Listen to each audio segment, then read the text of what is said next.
A surprise announcement from two superpowers could leave Prime Minister Stephen Harper feeling the heat.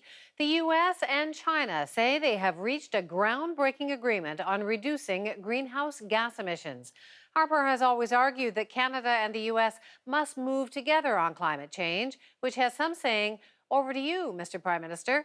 Margot McDermott has more. This is an ambitious goal, but it is an achievable goal. It's clear Barack Obama sees climate as his legacy. Still, this deal took many by surprise.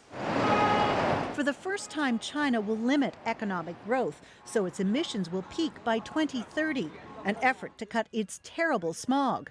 China has huge pressure by its own increasing middle class and ordinary folks to say we can't breathe the kind of air normally you see in Beijing and other industry cities. The U.S. is promising to cut its greenhouse gas pollution twice as fast, reducing emissions by up to 28% by the middle of the next decade, drawing praise for Obama from environmental groups. He drove this agenda. He's clearly committed to this, and I think he sees this as a final piece that he needs to help deliver in his last 2 years in office.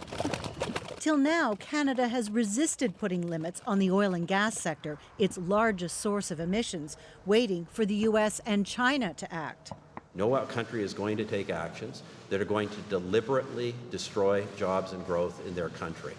We are just a little more frank about that. Today, the Prime Minister's spokesman gave no hint about what the Conservatives will do next, saying, "Our government's long-stated position is that the largest emitters must be part of the solution to reduce greenhouse gas emissions."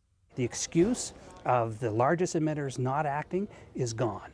The excuse that the United States wasn't moving and therefore we should be careful about how far we move, that is now gone. Meanwhile, Canada's emissions are projected to soar way above our global target.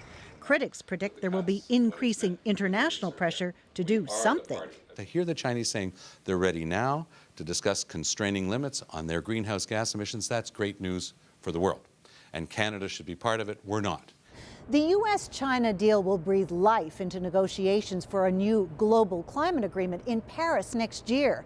The two superpowers are positioning themselves as leaders in the effort, likely leaving Canada as a follower. Margot McDermott, CBC News, Ottawa.